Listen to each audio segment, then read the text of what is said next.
Buenas, ¿Cómo te vas, Ceci? Buenas ¿todo tardes bien? a todos.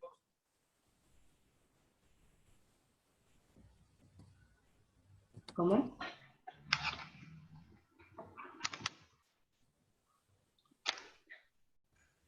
Hola, buenas tardes. ¿Cómo te va? Buenas tardes.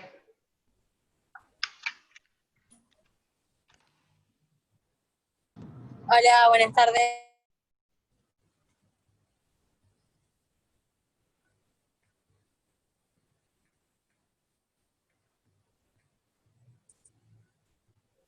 Buenas tardes.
Hola, ¿qué tal?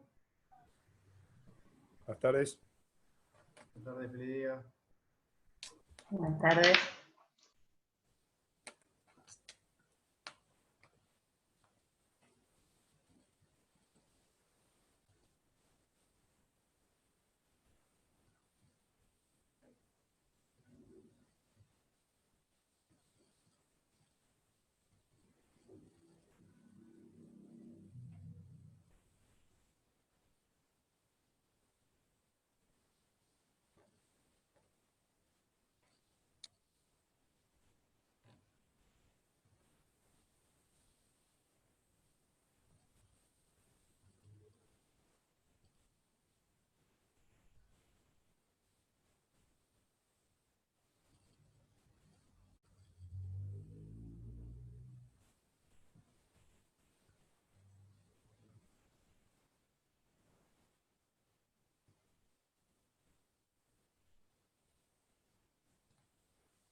Hola, buenas tardes. Buenas tardes, ¿cómo te va? Bien.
Buenas tardes, profe.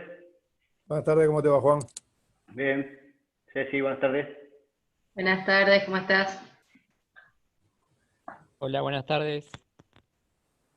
Buenas tardes. Buenas tardes.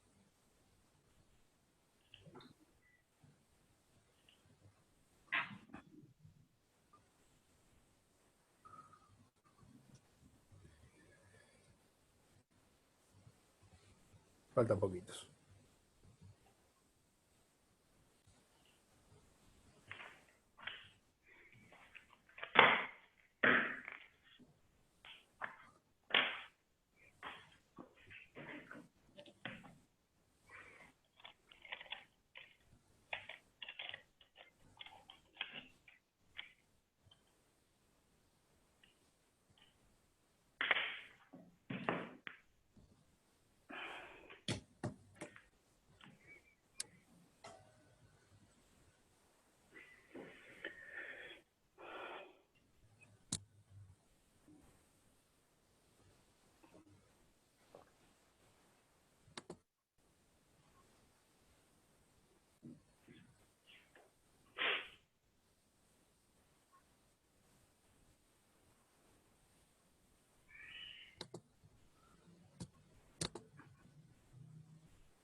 Bien, ya estamos casi todos.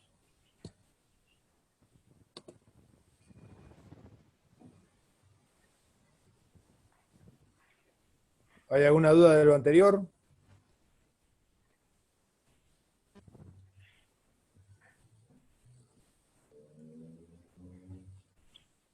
Si no, entramos en tema de hoy.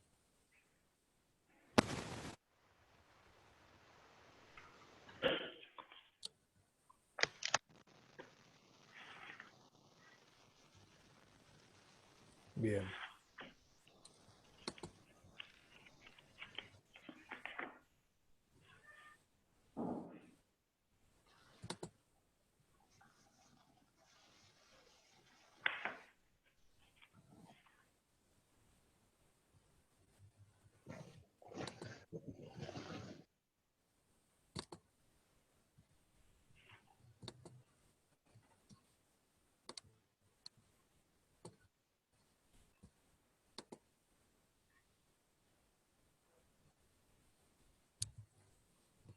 ¿Ahí están viendo? Sí, profe, sí se ve. Muy bien. Sí, sí.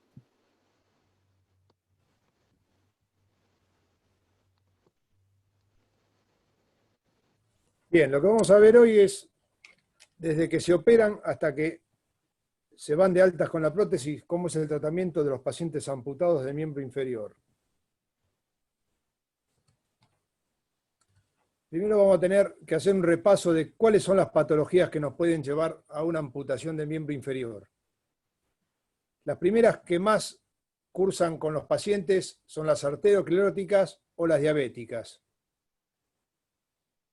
Pero dentro de las dos, las diabéticas es la de mayor índice, que corren más o menos con entre un 60 y un 70% de las vasculares. Después están las traumáticas, accidentes de tránsito, laborales por maquinarias, quemaduras e intentos de suicidio.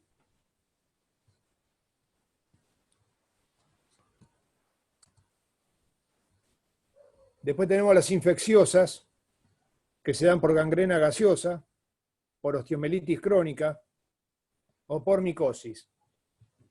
Cuando hablamos de micosis no es el hongo que hay entre los dedos, una micosis común del pie de atleta y todo eso. No. Hay un hongo en el ambiente que está. En todos los ambientes está. Y ante una injuria, cualquier lastimadura, a veces hasta pequeña, puede ingresar este hongo y es tanto con la rapidez que actúa, es un Pac-Man, que en menos de 48 horas se tiene que desarticular de base los miembros. Actúa tan rápido, a una velocidad, que en menos de 48 horas hay que hacer una desarticulación de cadera o una desarticulación de hombro. Si no, corre riesgo la vida. Profe, ¿esto va más a las articulaciones del hongo? No, actúa en todo. Te toma todo el tejido. Todo. Ah, bien, bien. Lo que pasa es que actúa es tan virósica, que actúa tan rápido, que si no lo frenás de base, acá no podés perder tiempo. Si empezás a decir, bueno, cortamos unos dedos, no, sube tan rápido que en menos de 48 desarticulá para que no siga avanzando. A ver. Si no en menos de 72 horas se va la vida. Es muy rápido.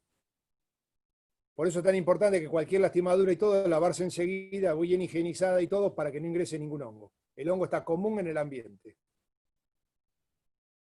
Después tenemos las tumorales, lesiones nerviosas que a veces tienen que llevar a una amputación, y las amputaciones congénitas.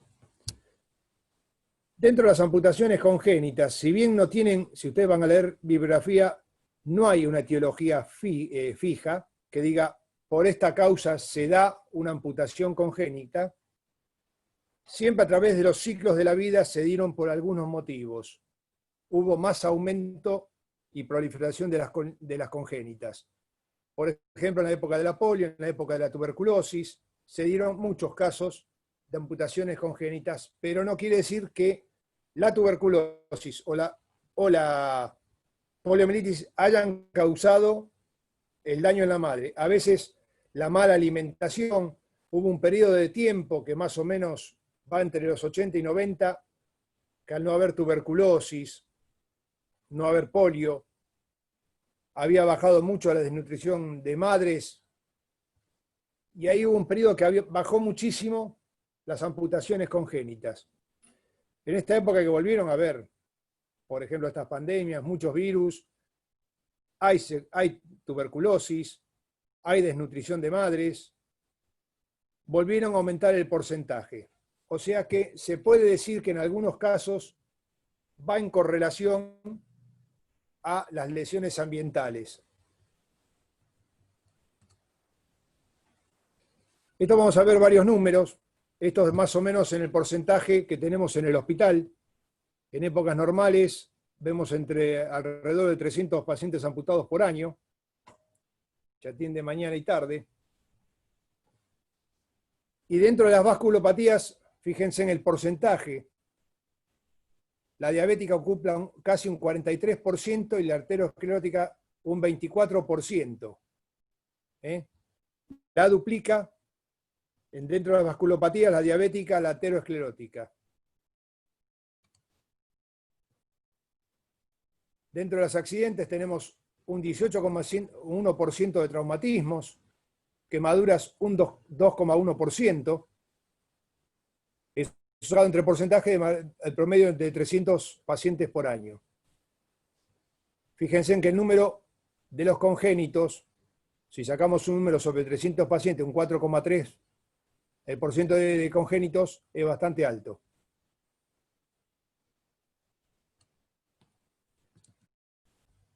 Dentro de las infecciosas, la osteomielitis crónica y la gangrena gaseosa ocupan un 4,3%.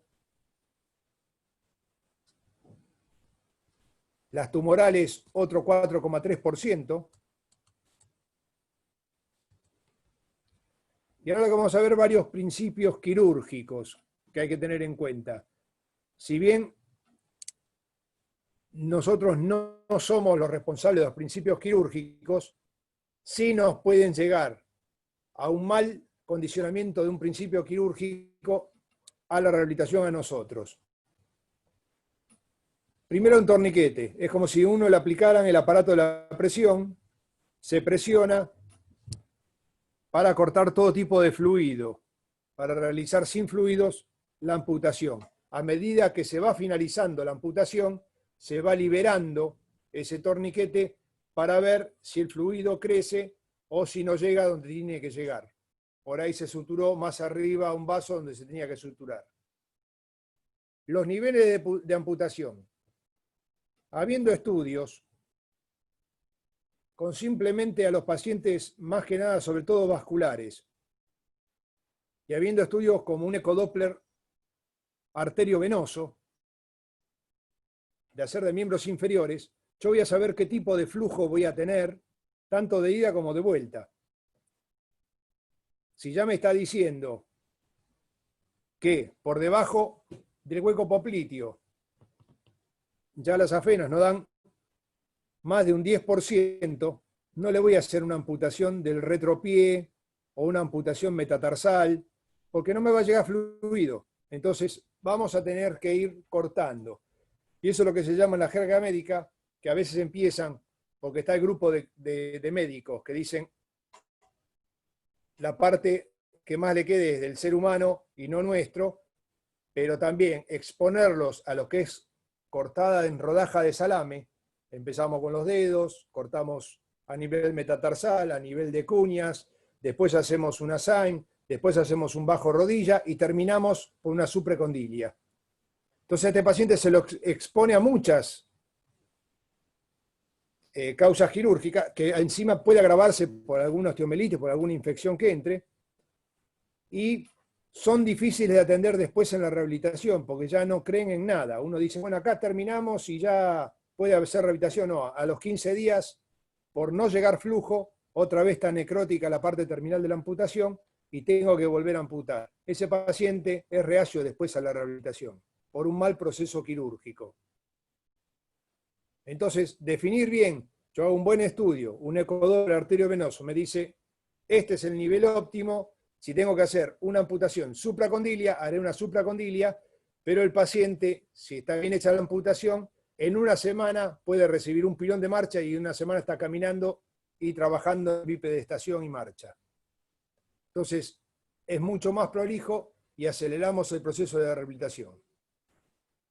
Después es importante hacer el colgajo de piel y qué músculos me van a quedar.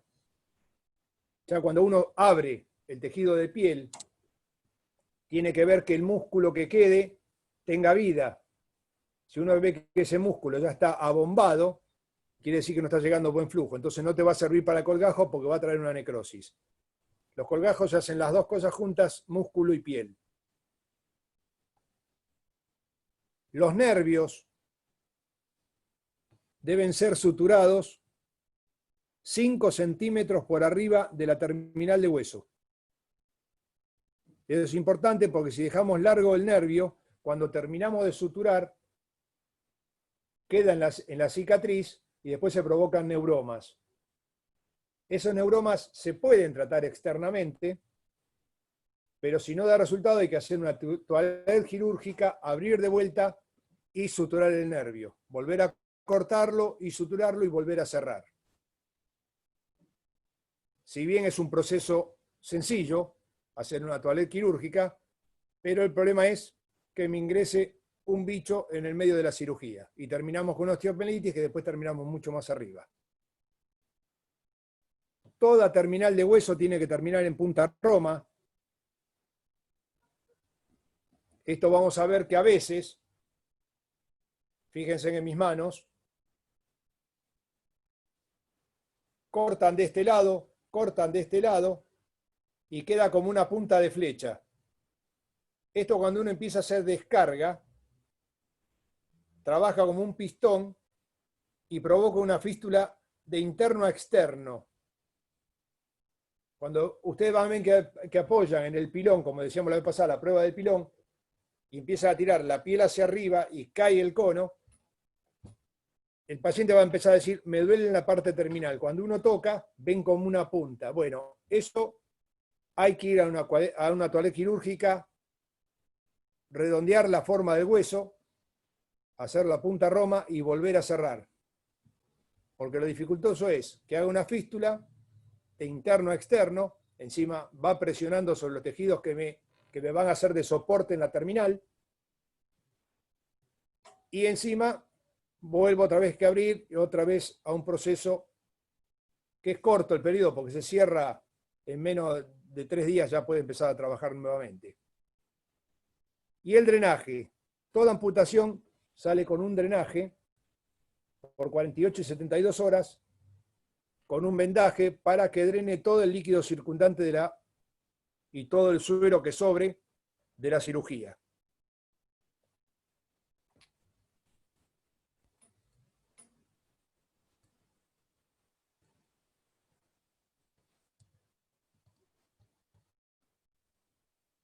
Los niveles habíamos hablado empezando de arriba para abajo, la hemipelvectomía, los desarticulados de cadera, supracondilia, transfemoral, sobre rodilla, como lo quieran llamar, infrapatelar, transtibial o infrapatelar también, cualquiera de las opciones está bien llamado.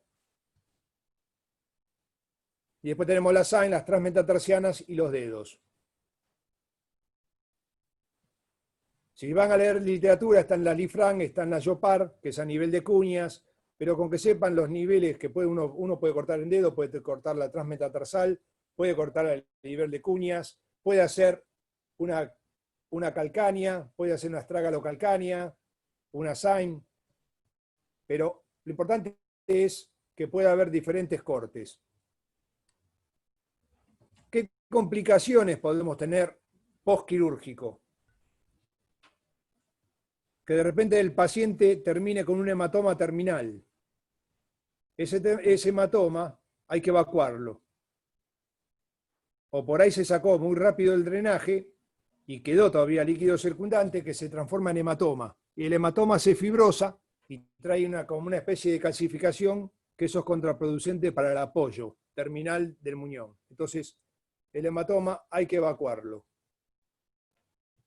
Infecciones, que de repente después de la amputación por un bicho se haya producido una osteomelitis y aparezca una infección, aumento de glóbulos blancos, fiebre, y hay que empezar con tratamiento antibiótico. Necrosis, por lo que decíamos antes, que directamente se cerró, no fue por estudio de un ecodoppler vaso arteriovenoso, y entonces a la semana el paciente aparece con una necrosis terminal, eso quiere decir que no llegó flujo, y tenemos que volver a abrir y volver a reamputar.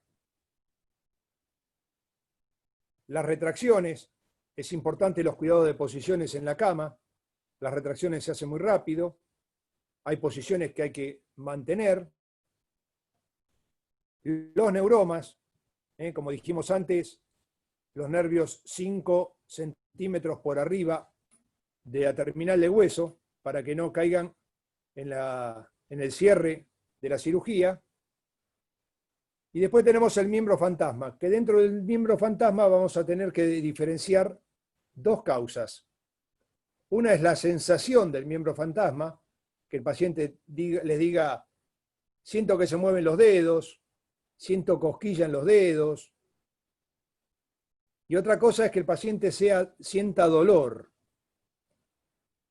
El dolor es mucho más difícil de manejar porque es lo que se registra, sobre todo pacientes con vasculopatía que tuvieron, o gangrenas que tuvieron que limpiarlas, se limpian en vivo y en directo, que hay que llegar al tejido sangrante, y eso hay que hacer limpiezas continuas.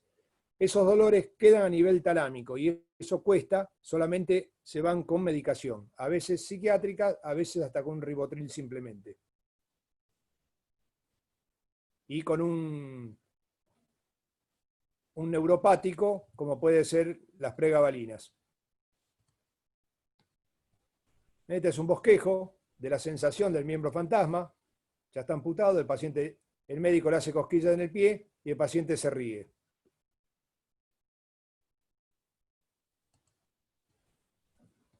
Estas son complicaciones que podemos tener. Tejido adiposo, celulítico, muñón corto, en retracción, Esto primero hay que elongar. Dijimos que para los bajos rodillas de muñones cortos podía ser un KBM, que tapa los cóndilos femorales, pero es un tejido que no va a tomar forma, no va a haber aumento de músculo, entonces va a traer complicaciones.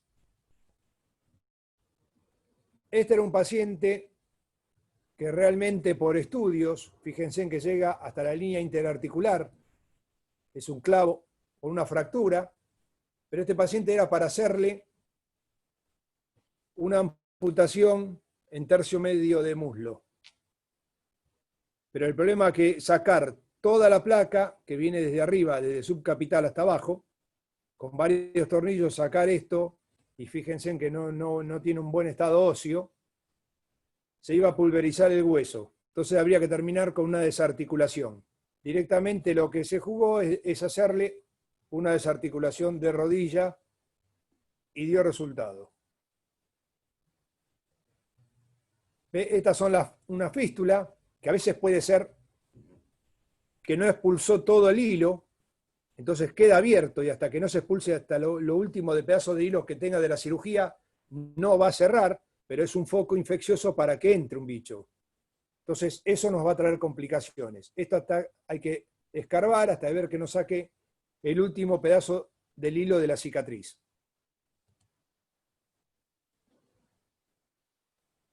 Tejido celular gaseoso, es otra complicación.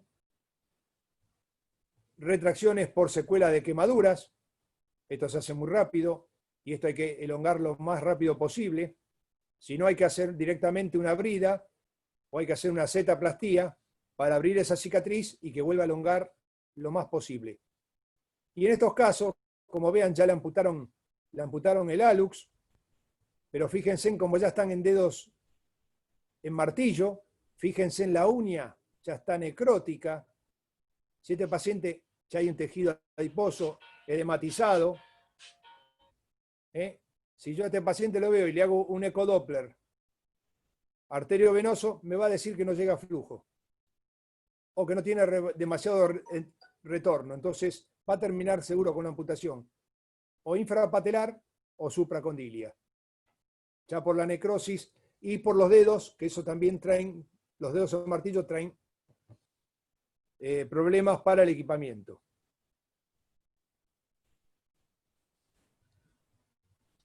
Y estos son pacientes con problemas vasculares que se le intenta hacer.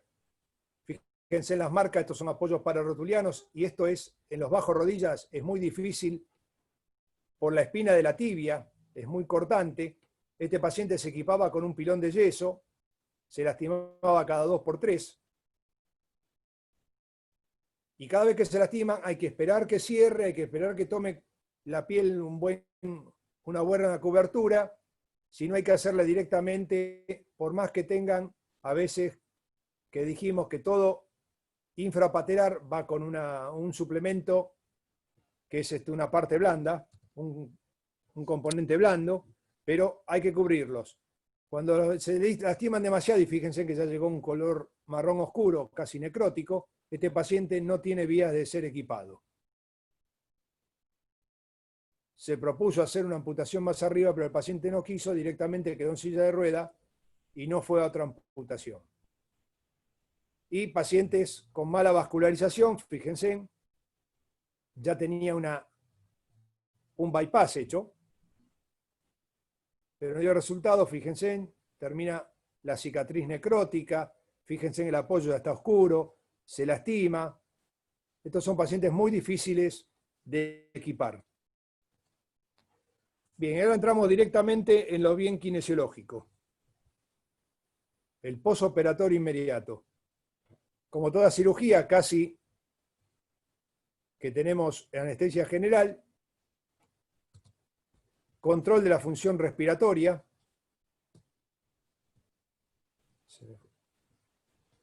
prevenir trombosis, los pacientes quedan con miembros elevados y vendados. El tono muscular general hay que evaluarlo, la movilidad de las articulaciones conservadas, tanto de las proximales de la amputación como el resto de las otras articulaciones, del miembro sano y las articulaciones del miembro superior, corregir posturas viciosas del muñón y las posturas viciosas del resto del cuerpo.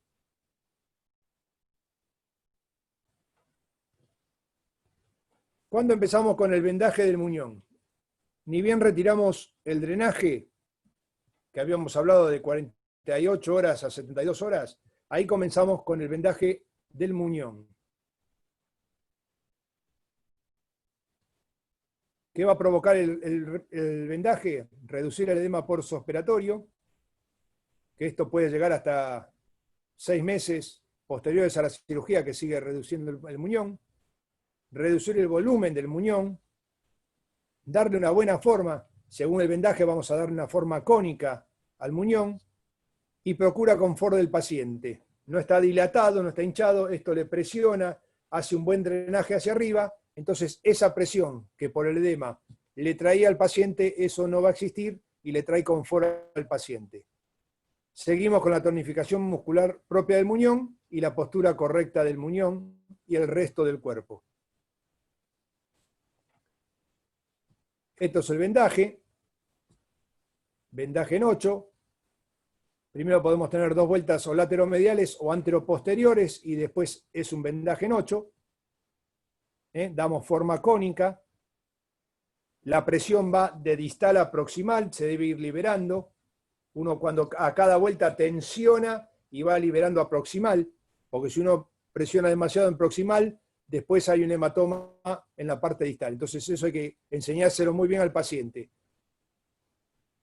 Siempre, por lo menos nosotros, trabajamos siempre con los acompañantes, porque si el paciente no lo aprende, alguien se lo tiene que hacer en la casa y estar ducho en el sistema. Estos vendajes se usan 23 horas, se quitan nada más para higienizarse, y es lo que le va a traer el formato y la desematización del muñón. Estas son posturas que no se deben tomar. Dejarle el miembro colgando y flexionado. Separación de ambos miembros por una almohada. Si está en una silla de rueda con el muñón flexionado, hay que tratar de dejarlo elevado, que no retraiga en flexión. Apoyar la punta del pie. Esto se ve muy seguido, que apoyan en el mango de una muleta para relajar el muñón.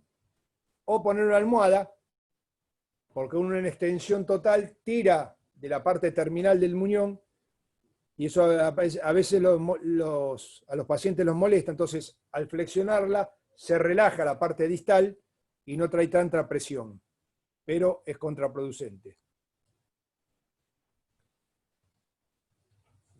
Cuando pasamos al gimnasio, hay 2 maneras. Si ustedes lo siguieron desde la amputación, lo tienen en sala y lo bajan a un gimnasio, es una cosa. Ahora, si les viene, que es muy probable que les vienen de una obra social externa, por ahí les vienen con el muñón, les vienen con el pilón, y le dicen ya para hacer bipedestación y marcha. Siempre evalúen primero al paciente, véanlo en la camilla, véanlo en la colchoneta, si se maneja, cómo maneja las articulaciones, si hay retracciones primero. No quiere decir que ya les venga con el pilón, ustedes automáticamente lo van a parar. Y hay algo fundamental que les va a dar una pauta muy grande en la rehabilitación, es hacer una prueba de 3 minutos, monopedestarlos descalzo. Monopedestarlos descalzo. Ya le pueden dar un andador o algo, pero que el paciente esté 3 minutos parado. Eso le va a dar 2 pautas. El muñón se puede poner caliente y edematizarse. ¿Qué les va a decir eso? A ver si alguien me lo sabe decir. ¿Qué les puede indicar? Que está caliente y se edematiza. Infección. Inflamación. Escucho, si alguien está hablando, está en voz baja. Que no está bien cicatrizado, por ejemplo. ¿Y está caliente? ¿Infección puede ser? No, si está caliente y si está edematizado quiere decir que la sangre llega, pero tenemos un enlentecimiento en el retorno venoso. Un éxtasis venoso ahí. Entonces lo que hay que ver, estos pacientes hay que verlos, si se edematiza ya en 3 minutos hay que tener en cuenta cuánto tiempo de descarga, ya me va a anticipar qué tiempo lo puedo tener parado. Eso en monopedestación. Cuando vengamos ya que lo trabajamos con el pilón o hace bipedestación, ahí va a diferenciar la descarga, entonces no va a tener tanta presión. Pero sí, si se dematiza hay un lentimiento en el retorno venoso, entonces hay que darle descansos, que eleve la pierna y tomar los recaudos. Ahora al revés, se me pone frío y cianótico. No llega a irrigación. Exactamente. Si ya en 3 minutos se me pone cianótico y frío, le hago un muñito y se lo devuelvo al vascular. No lo toco. Si el miembro sano en 3 minutos se pone cianótico y frío, devuélvanlo al vascular. No hagan absolutamente nada. ¿Por qué? Porque provocamos, si lo paro directamente, un encharcamiento terminal que termina con una necrosis brusca y tiene que recorrer. Si no es una urgencia, va a una amputación directa, que puede ser mucho más grave el nivel. Entonces, cianótico y frío, yo le diría que vaya otra vez al vascular y que lo revise. Que le haga un nuevo ecodoppler y siempre traten de pedir toda la documentación que puedan, que les traigan un ecodoppler. El nivel cardíaco, sobre todo en los pacientes diabéticos. ¿Por qué? Los pacientes diabéticos tienen trastornos renales. Y los trastornos renales terminan con falla de bomba. Entonces terminan teniendo alteraciones cardíacas. Entonces eso hay que pedirle un buen estudio funcional, cardíaco, para ver cómo está, el ecodoppler del miembro sano, para ver qué intensidad y qué flujo tengo, para ver qué intensidad de marcha o cuánto tiempo puede caminar este paciente. Eso es lo que hay que ir viendo. Y no meter la pata de que uno, porque le mandaron el pilón, ya lo hago caminar o lo hago caminar, de repente el paciente no les vino más. ¿Qué pasó? Y o se murió o tuvieron que amputarlo de vuelta. ¿Por qué pasó? Que llegó a la casa, estaba necrótico, se lo llevaron al médico y dijo, no, esto es grave, hay que operar, hay que amputar ya. Terminado esto, entonces, bueno, hacemos la evaluación del paciente. Si ya lo venimos trabajando, no hace falta. Si nos viene nuevo de afuera, sí, movilidad articular, corrección de las contracturas existentes. No paramos a nadie hasta que no corregí las contracturas. Lo que hay que ver, sobre todo si le vienen pacientes gerontes, que pueden tener alteración en la movilidad de cadera por la artrosis que puede tener en cadera. Pero a veces, porque tienen postquirúrgicos de larga data, por alteraciones quirúrgicas, por problemas asociados, puede tener problemas respiratorios, problemas pulmonares, una neumonía postquirúrgica. Entonces, lo que hay que ver es que de repente cuando uno quiere elongar, hay un tope. Ojo con eso, que puede ser una artrosis severa o puede haber una calcificación heterotópica. Tengo limitación, mandarlo otra vez al traumatólogo, que le saque una placa de cadera y ver cómo está esa cadera. Si es muy avanzada la artrosis, por ahí va a tener que ir a un reemplazo, o si se puede relajar y vemos hasta dónde podemos llegar. Restaurar la fuerza muscular, resistencia y coordinación. Hacer firme el muñón, seguimos trabajando en vendaje, seguimos trabajando en fortalecer los músculos de muñón. Mejorar las condiciones físicas generales del paciente y seguimos con el entrenamiento del vendaje. Eso es el ABC de todo amputado.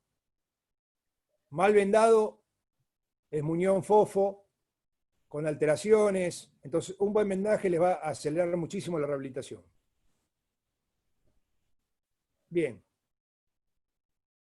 Vamos a realizar trabajos en colchonetas, abducción, extensores de cadera.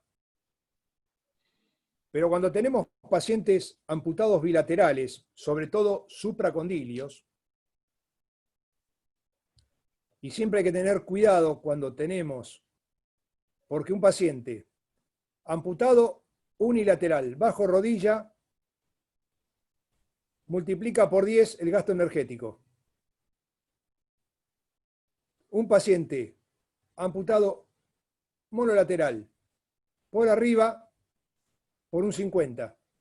Amputado bilateral por debajo de rodilla bilateral por un 60 a un 70 y casi un 100% si es un bilateral por arriba de rodilla y sobre todo según la edad. Va aumentando el gasto energético y el riesgo cardíaco. Entonces, eso hay que tener cuidado. Siempre con el vendaje, trabajamos. Y es importante, cuando es amputado bilateral supracondilio, trabajar muy bien la cincha abdominal. ¿Por qué? Porque el paciente, ni bien trabajen en bipedestación con los pilones, se traba en cadera anterior y va a ser un aumento de la lordosis lumbar. Todo paciente amputado bilateral termina con aumento de la lordosis lumbar, que eso puede traer a posteriori lesiones lumbares. Por eso trabajar muy bien la cincha abdominal. Trabajamos cuadrupedia, seguimos trabajando los extensores. Fíjense que tenemos almohadillas de arena, de mijo. Si bien por arriba de rodilla, por debajo de rodilla, no hay prótesis con apoyo terminal. Habíamos dicho que era o en apoyo arriba cuadrilátero o 30% si era un triangular y el resto en las paredes. No llegan a apoyo distal, pero sí trabajamos con la desensibilización. Si es sensible, le enseñamos al paciente que trabaje con golpeteo sobre cicatriz, con una brocha de afeitar, que se vaya haciendo masajes con alguna esponja, vaya cambiando materiales para ir trabajando la sensibilización del muñón, y hacemos cuadrupedia para trabajar sobre o bolsa de arena o bolsa de mijo para desensibilizar el muñón.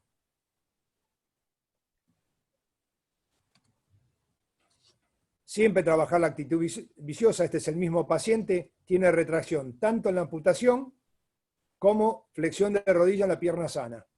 Esto hay que trabajarlo porque no lo puedo parar en esta posición. Entonces hay que trabajarlo hasta que llegue a un nivel neutro.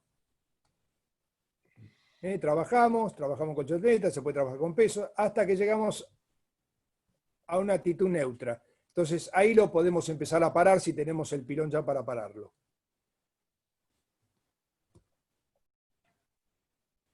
Todo paciente, por más que esté amputado, puede hacer monopedestación y debe hacer monopedestación. Lo único que tenemos que tener en cuenta en la monopedestación es enseñarle a tener el miembro alineado. Casi siempre cuando viene un paciente que viene caminando con muletas, van a ver que la pierna la pone en la línea media. El pie termina en la línea media, donde tendría que ir el espacio, donde cae la línea de gravedad, que es por la mitad del cuerpo. Ahí terminan poniendo. Entonces van a ver que desde los dos hombros al pie hay un triángulo con vértice al medio. Terminaría en esta zona. Entonces lo que hay que enseñarle es alineación hombro, cadera, rodilla, pie. Eso ya hay que trabajarlo en monopedestación. Y aunque haga marcha dentro de las paralelas, hay que enseñarle que esta pierna tiene que salir con la alineación de la cadera, rodilla y pie. Todos caminamos con una apertura y una alineación de cadera, rodilla y pie. Salvo que seamos muy chuecos en valgo o en varo, ¿no? Pero esa es la alineación normal.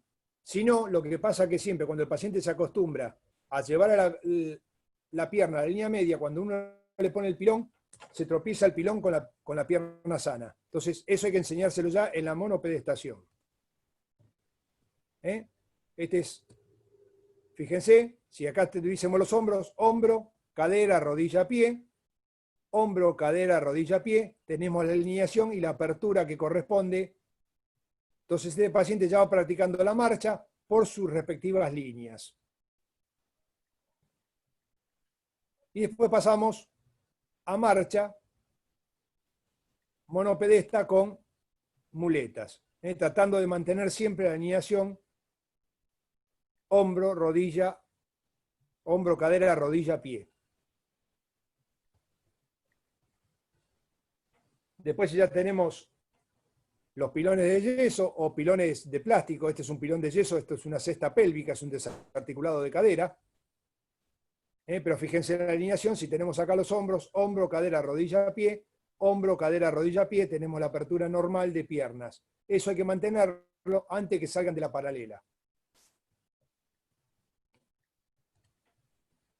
Lo mismo en un supracondilio, fíjense en la apertura, el paciente camina con una buena alineación. Entonces va a ser más fácil cuando salga de la paralela y ver dentro de ya de la paralela qué tipo de marcha me va a hacer. Si el paciente ya se libera solo y suelta las dos manos dentro de la paralela, casi no va a necesitar ningún suplemento, ninguna ayuda técnica externa para poder caminar. Eso lo vamos a ver. Y caminamos por fuera de la paralela. No hay nada que me indique que el paciente tiene que pasar de muletas a bastón, de bastón canadiense a bastón simple. No. Depende de lo que me vaya demostrando el paciente y qué tipo de habilidades tenga, es el tipo de elemento que yo le voy a agregar. Si el paciente es geronte, es muy inseguro, casi seguro que le va a tener que sacar con un andador. Ni con las muletas porque se va a caer, ni con dos bastones. Pero todo lo que me vaya demostrando el paciente, voy a ver si va a caminar con dos bastones canadienses, con dos bastones simples o con un bastón de entrada simple. O sin nada. Eso es lo que me demuestra el paciente. ¿Alguien iba a hacer una pregunta? Ascenso y descenso de escaleras.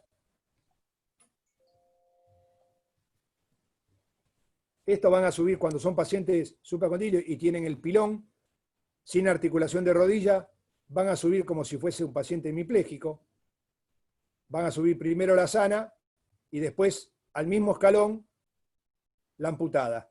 Y para bajar primero la amputada y después la pierna sana al mismo escalón. Descenso y descenso en las pacientes bilaterales. Una cosa con respecto a los pilones, cuando hacemos a los pacientes amputados bilaterales. Los pacientes amputados bilaterales, sobre todo por encima de la rodilla, se le baja el centro de gravedad.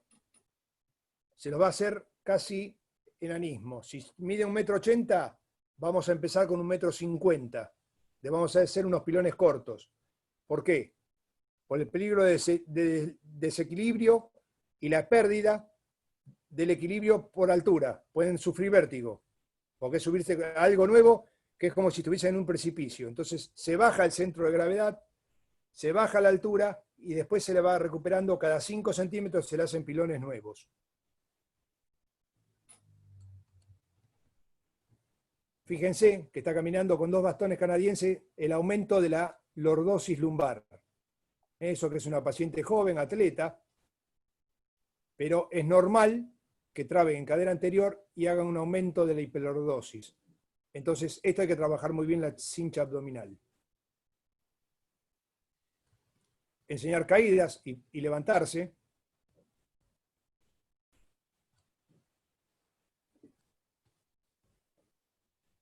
Una vez, si estamos en un buen equipo, una vez que vemos que ya el paciente cumplió un cierto periodo, no desematiza de avance el muñón.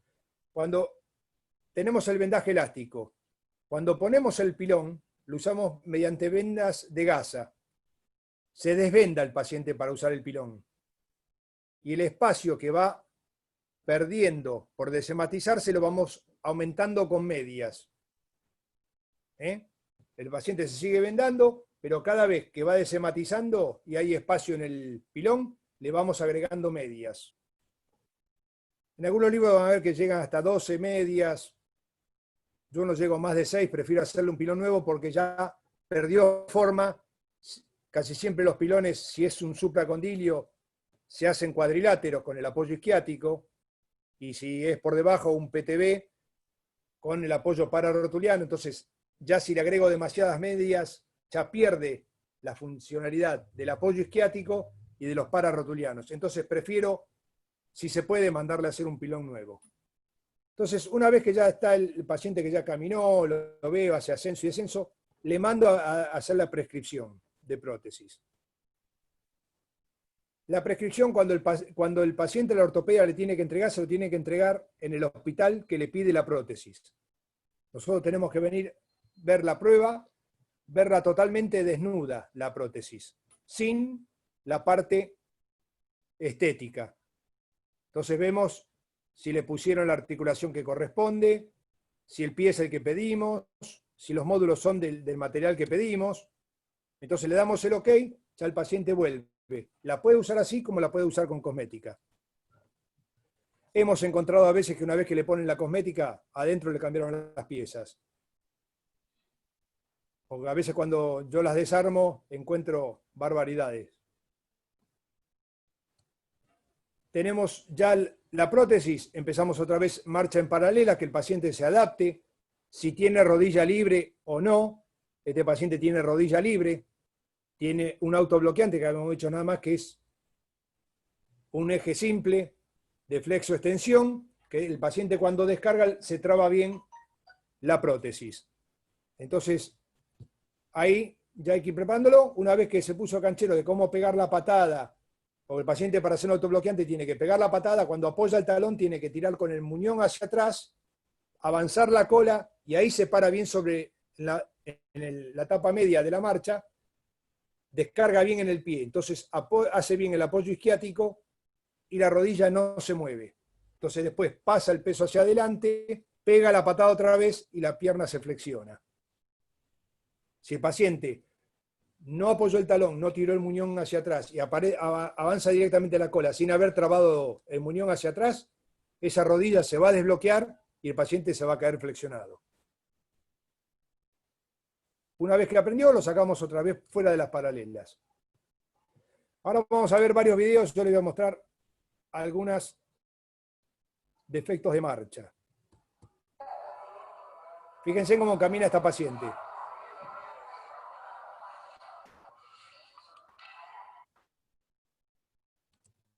Ahora la vamos a ver de atrás.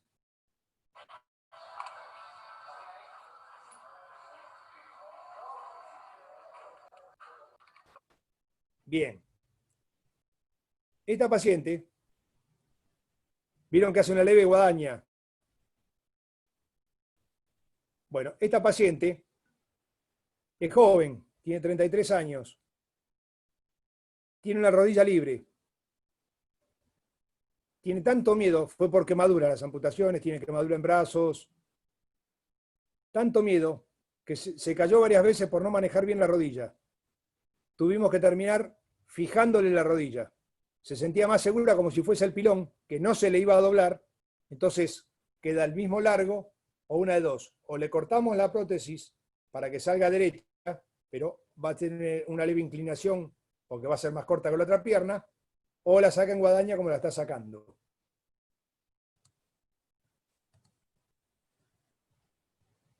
Pero no es un defecto de la prótesis. Esta es casi la misma prótesis que la anterior, pero esta paciente tiene 83 años, vive sola. Camina lento, no hace marcha en guadaña, fíjense que flexiona bastante la rodilla, se la coloca sola, vive sola, entonces es un buen manejo de la prótesis. Este paciente es desarticulado de cadera y encima tiene un reemplazo de cadera de otra rodilla. Fíjense en el esfuerzo, tiene que levantar el tronco y levemente inclinar para poder sacar la prótesis. Es un desarticulado de cadera. Si veían el de al lado,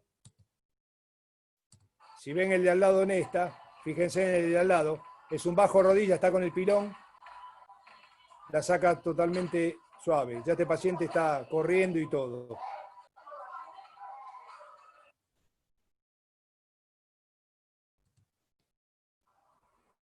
Fíjense en esto. Esto es lo que le hablaba del protésico inmediato. Fíjense en dónde está la terminal de hueso, lo que cae de colgajo. Estos pacientes no hacen el vendaje, no hacen la recuperación muscular. Fíjense en dónde está el hueso y dónde miden todo este colgajo. Es un paciente de 14 años.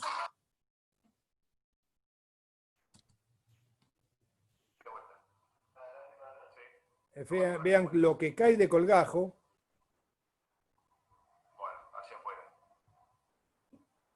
Fíjense, ahí está la punta de hueso, todo esto colgajo. Bueno, esto es lo que pasa cuando quisieron hacer el protésico inmediato y no le dan el tiempo de desematizar correspondiente al muñón, no trabajaron muscularmente, y nosotros nos vino con una marcha totalmente horrible, con balanceos. ¿Por qué? Porque no tenía fortificado, no se adhería bien el cono al muñón, Este paciente, si uno lo ve, si fuese un paciente traumático común, por lo joven y todo, dice, lo reopero, hago un buen colgajo, una buena terminal. Bueno, nadie lo va a operar porque este paciente era por un osteosarcoma, entonces nadie va a volver a abrir ese muñón. Trabajamos durante un año muscularmente con él y todo, y esto fue después de un año. Acostumbrado al mal balanceo, fíjense en cómo hace el movimiento del brazo, pero el resto del cuerpo está totalmente alineado.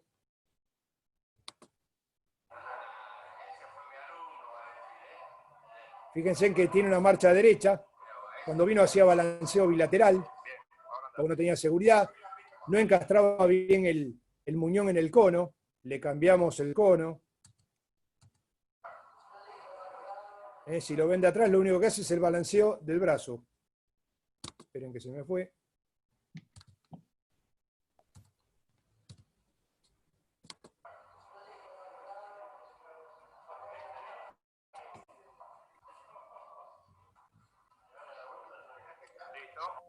Este paciente encima terminó con fue a trasplante renal.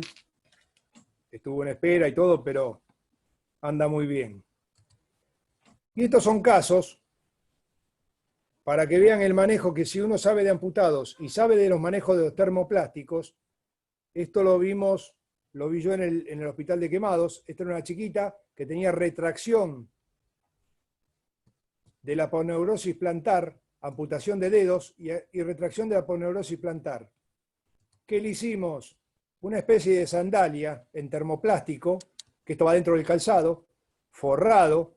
Adentro le pusimos gel polímero de silicona, aumentamos el arco para que presione y forme el arco longitudinal, y estaba forrado con gel polímero hasta en el borde que cubren los dedos. Esto para darle forma y mejorar lo que era la aponeurosis plantar. Estamos viendo el manejo del material termoplástico de baja temperatura con pacientes amputados. Así se lo colocaba y lo ponía dentro del calzado. Este es un paciente que, si van a ver, las partes rojizas todavía estaban un poco cruentas. Fíjense acá, todavía hay zonas abiertas. Yo me lo quise traer del Quemados al hospital. El médico que estaba en ese momento me dijo, no, es muy difícil poner un pilón de yeso en esta zona. Entonces me lo traje de vuelta al Quemado. Esto es gasa vaselinada, para que no se me pegue el material.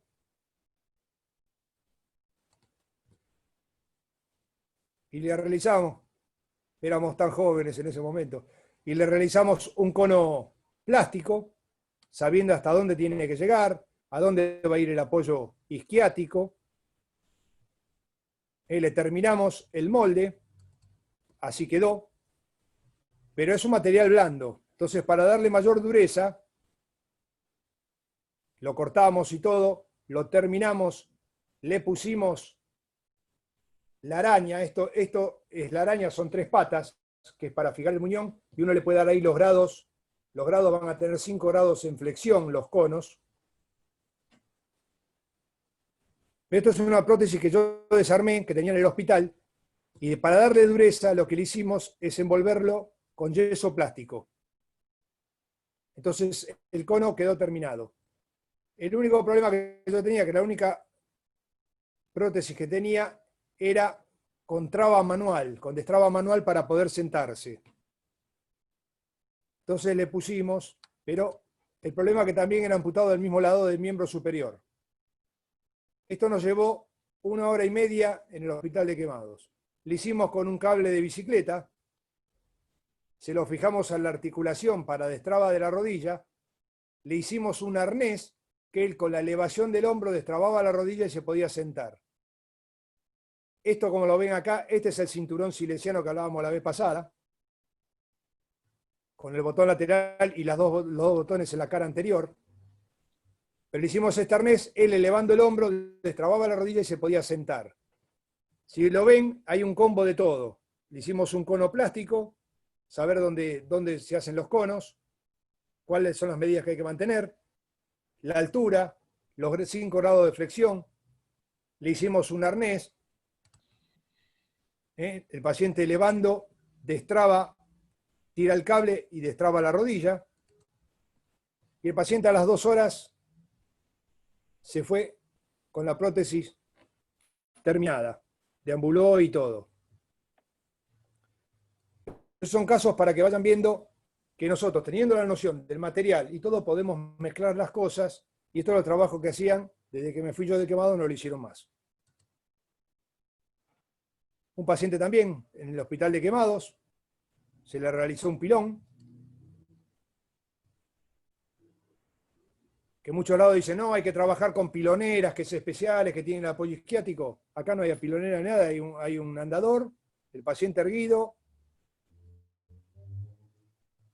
se le terminó el cono, se dejó secar, después medimos, trajimos una terminal de muleta, la cortamos, se lo adherimos al pilón y el paciente ya empieza a deambular.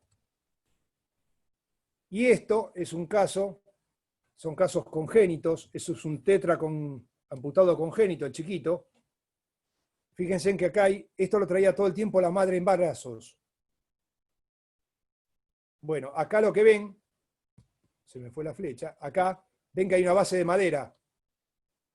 Y ahí se hace un cono plástico, donde al chiquito se lo encastra adentro, que es para que empiece a hacer liberación de tronco. Y empieza a trabajar en tronco erguido. Después, lo que se le hace a esto, a esta base, se acorta, se van sacando hasta cuando va tomando mayor equilibrio, y la base más chiquita se le agregan como unos rulemanes que hacen un movimiento que el chiquito va haciendo lateral. ¿Vieron los robotitos de antes que hacían lateralidad, que van avanzando con paso corto? Bueno, el chiquito va balanceando y va avanzando esos rulemanes con las piernas ortopédicas. Es un trabajo arduo, largo, pero si se lo equipa de chico, lo que pasa es que, bueno, una vez que se le hizo esto, también hay que trabajar con lo que se llaman mitones, como los brazos de muñeca. Lo mismo se le hace a los chiquitos, se le hace conos con brazos fijos, estéticos, pero más que nada para que mantengan el equilibrio estructural de la columna. Si no, el sobrepeso de un lado van deformando la columna. Entonces hay que trabajar. A este chiquito lo traía la madre en brazos, tiene que empezar a estar erguido y empezar a trabajar lo que es el balance muscular de toda su columna. Bien, y para terminar, lo importante es trabajar totalmente en equipo. El buen resultado es el técnico, el cirujano ortopédico, el kinesiólogo, el cirujano, el asistente social, el psicólogo. Nosotros trabajamos en el hospital con todas las áreas mancomunadas, y eso trae una buena amputación, un buen muñón, una buena prótesis y una buena marcha. Si cada uno, si el médico lo manda a hacer, le pide la prótesis por pedírsela y no sabe qué tipo de actividad hace, que el gasto energético lo sabemos nosotros, si sube, baja escaleras, si corre por un patio, si el médico yo no se lo digo, el médico no puede prescribir cualquier cosa porque no sabe cómo va a manejar una prótesis. Entonces, el manejo en equipo es el mejor resultado. Bien. ¿Preguntas? ¿Tan claro fui? ¡Qué fenómeno! Bueno, ahora pasamos a Cecilia, que va a dar silla de ruedas, y cualquier cosa, al final respondemos. Si tenemos tiempo, tengo el video de la amputación. Ceci, todo tuyo. Bueno, muy bien. Te di el paso, ¿no? Sí. Sí.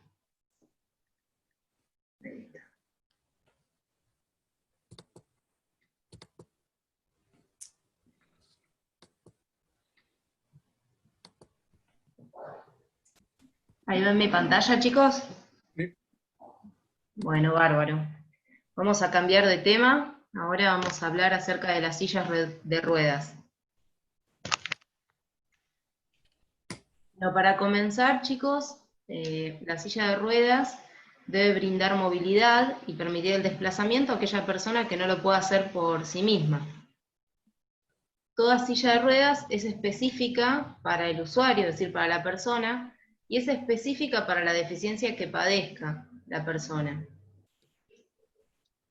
Todas las sillas no les van a servir a todas las personas, ¿sí? En el mercado existe una amplia variedad de modelos, muchísimos componentes, conformados por muchos materiales diferentes. Es importante que nosotros como kinesiólogos estemos en constante actualización, que conozcamos los diferentes materiales y sobre todo para poder indicar o asesorar en el caso de que trabajemos con un equipo, como decía recién Guillermo, al profesional a cargo que va a indicar la silla de ruedas de cuál puede ser la más indicada para cada persona. Para de esta forma poder cubrir las necesidades que tenga cada persona, ¿sí? Y que la prescripción sea realmente exitosa. Una silla de ruedas es una prolongación del usuario y le debe permitir desplazarse en todo el entorno donde se mueva esa persona.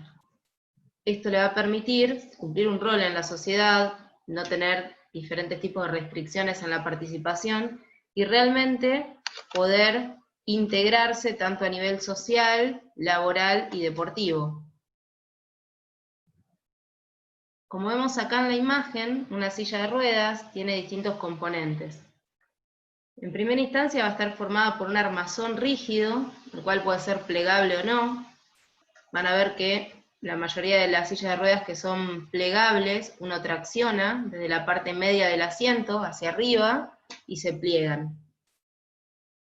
También, bueno, están conformadas por ruedas, las ruedas traseras y las ruedas delanteras.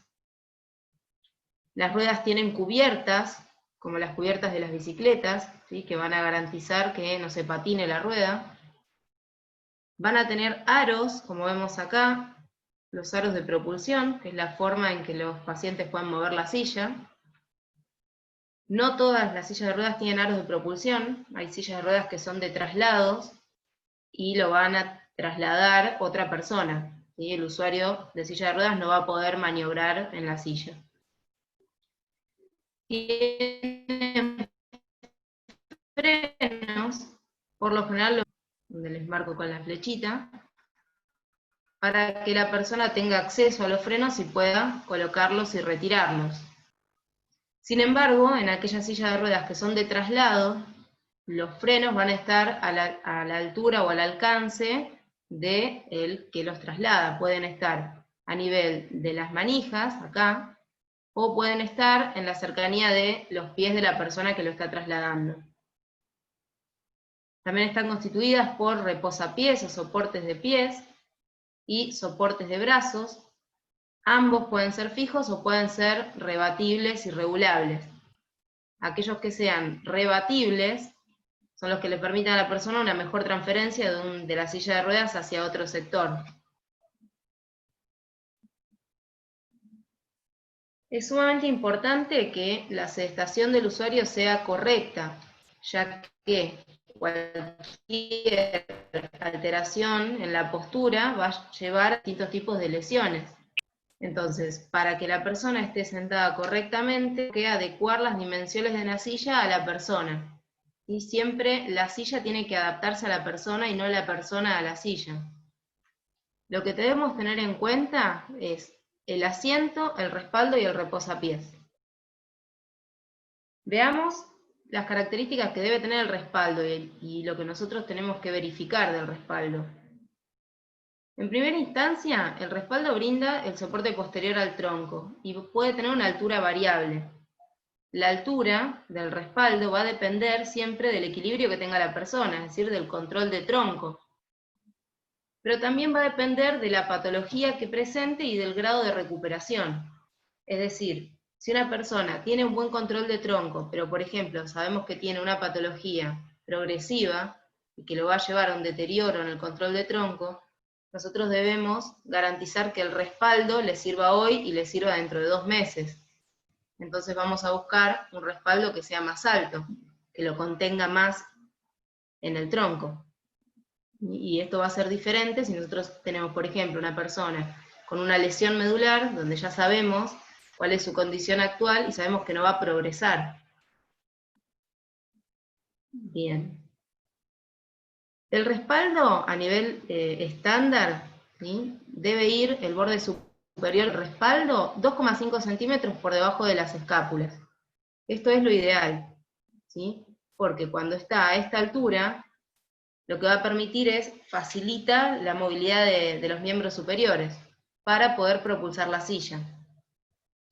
Cuando son más altos, limitan el movimiento, la extensión de hombros. Por lo tanto, para tomar la medida, siempre se toman las medidas con el paciente fuera de la silla, se van a tomar las medidas de 2,5 centímetros por debajo de las escápulas y se va a determinar la altura del respaldo. Sin embargo, hay veces que es necesario que la altura del respaldo sea mayor, por ejemplo, en aquellas personas que no tengan un buen control de tronco o en aquellos que no tengan control cefálico. Y para eso existen prolongaciones o proyecciones cervicales. Como vemos acá en la imagen de la izquierda, el respaldo es más alto del estándar y aparte tiene esta proyección cervical que va a garantizar el apoyo de la cabeza en esa parte de la silla. Y por otro lado, puede ser más bajo el respaldo, como vemos en la imagen de la derecha, donde solo garantiza un apoyo lumbar. Esto es, para aquellas personas que tengan mayor control de tronco, y aparte, aquellos que hagan grandes movimientos con los miembros superiores. ¿Por qué? Porque no les va a estar limitando cuando el respaldo es más alto, dijimos que va a limitar la extensión de hombros. Entonces, como ven, este tipo de sillas, al tener bajo el respaldo, es muy frecuentemente que lo utilizan los deportistas. ¿Sí? Todos los deportes en silla de ruedas suelen tener los respaldos más bajos.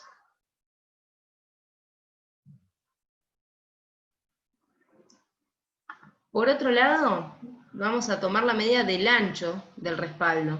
Siempre debe ser 2,5 centímetros a cada lado de la persona. Y esto es importante. ¿Por qué? Porque un respaldo muy ancho lo que va a hacer es que la persona se hunda, ¿sí?, como si adquiriese una postura sifótica, como en hamaca, se llama este efecto, y lo va a llevar a la persona, en vez de estar erguida, a estar hundida en la silla. Para evitar este hundimiento del respaldo, lo que se suele hacer es se coloca una barra metálica horizontal por detrás del respaldo, que lo que va a brindar, esta estructura tubular, es cierta tensión y va a evitar que la persona se hunda en el respaldo. Sin embargo, cuando los tapizados son muy tensos, lo que generan, como vamos a ver acá en la imagen, ¿sí?, si es muy tenso, lo que generan es una presión anterior, ¿sí?, que está constantemente haciendo fuerza hacia adelante, ¿sí?, es decir, hace que la persona se incline hacia adelante, y si tiene un pobre control de tronco, no va a poder sostener esa postura y va a tender a caerse hacia adelante. Por lo tanto, el tapizado del respaldo no debe estar ni vencido ni demasiado tenso, para garantizar confort y seguridad al paciente. Por otro lado, el respaldo, también lo que tenemos que tener en cuenta es la inclinación del respaldo.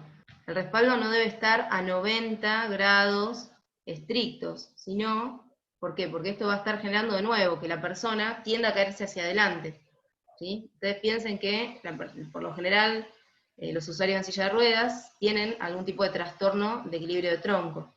Entonces, con unos mínimos 5 grados que estén hacia atrás, ¿sí?, hacia extensión de cadera, va a garantizar que el centro, que la fuerza de gravedad caiga por delante del tronco, evitando que la persona tienda a caerse hacia adelante.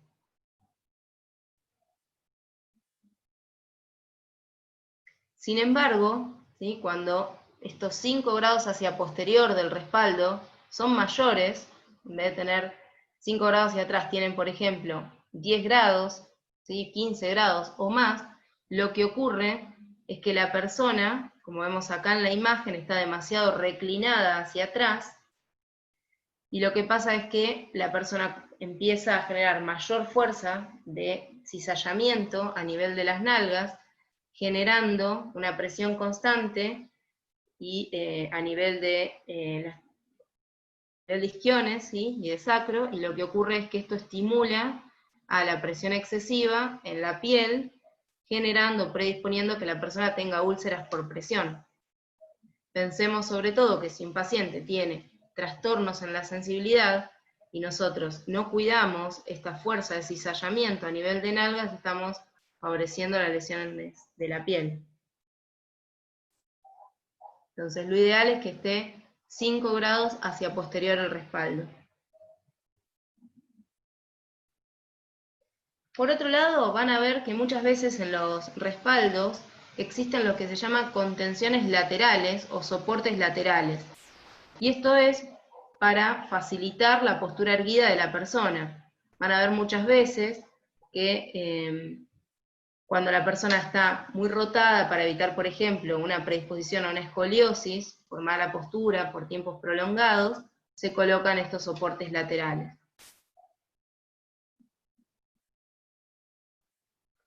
Por otro lado, bueno, sepan que hay distintos materiales con los que se fabrican los respaldos. Entre ellos, los que más se utilizan son los plastificados, nylon, o cualquier tejido blando, pero que sea lavable y respirable.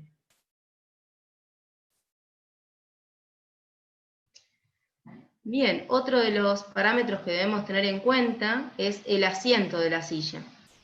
El asiento va a brindar el soporte al tronco a través de los glúteos y de toda la cara posterior de los muslos. Y lo que va a permitir es que las presiones se distribuyan de forma uniforme. Lo más importante, chicos, a la hora de evaluar a una persona en la silla de ruedas es la pelvis, ¿sí? La correcta posición de la pelvis en el asiento. Una mala postura de la pelvis, rotaciones o inclinaciones, va a hacer que todos los segmentos hacia cefálico estén en una mala postura. La correcta adaptación del asiento va a depender de 3 medidas importantes: el ancho del asiento, la profundidad, la inclinación. El ancho del asiento debe permitir 2,5 centímetros a ambos lados del cuerpo del paciente. Es decir, si nosotros vemos al paciente sentado en la silla, del muslo hacia donde termina la silla, hacia el lateral de la silla, tiene que haber 2,5 centímetros, y hacia el otro lado lo mismo. De esta forma lo que estamos evitando es la compresión a nivel de trocánteres.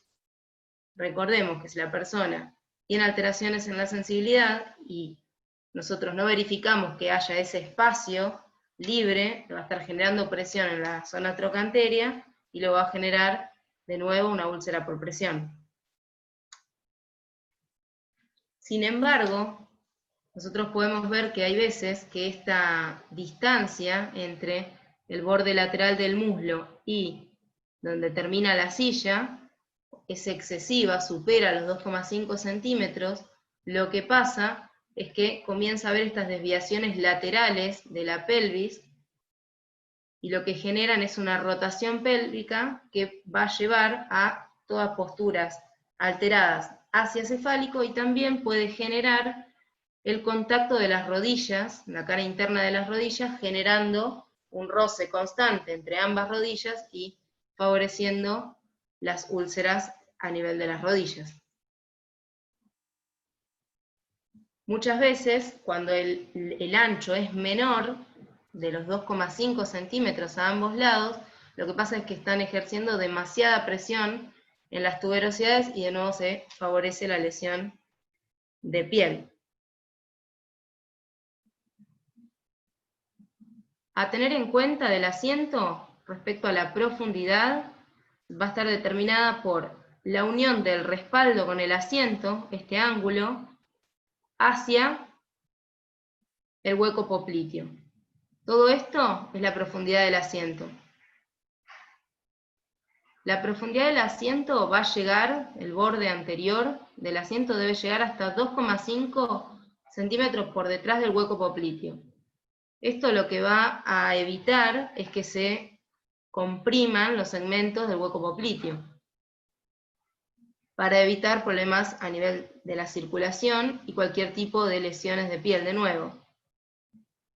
Cuando la profundidad del asiento es excesiva, lo que ocurre es que, a ver si, acá, lo que ocurre, ven en esta imagen, la profundidad es mayor a los 2,5 centímetros que habíamos dicho que tenía que haber entre la cara posterior de la rodilla y el borde anterior del asiento. Lo que ocurre es que la persona, para evitar esto, se desliza hacia anterior en el asiento, llevando una postura de retroversión pélvica. Esto lo que genera es un mayor peso del cuerpo a nivel sacro, favoreciendo las úlceras sacras. Esto es muy común de ver. Y tiene que ver con una excesiva profundidad del asiento.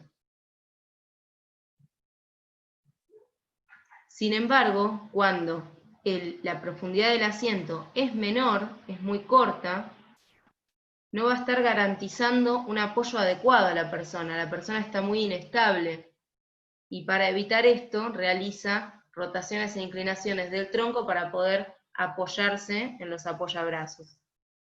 Por lo tanto, es muy importante que la profundidad sea la adecuada, que no esté ni excesiva ni esté por debajo de lo recomendado. Por último, mencionamos que la inclinación también es importante del asiento. La inclinación del asiento debe estar 5 grados hacia posterior, garantizando, ¿sí?, brindando estabilidad al tronco contra el respaldo. Es como que lo va a llevar a la persona a apoyarse más en el respaldo, ¿sí? Cuando esta inclinación es mayor de 10 grados, lo único que generamos es hiperpresión a nivel del sacro. Nuevamente, esta presión constante en el tiempo va a llevar a lesiones de piel.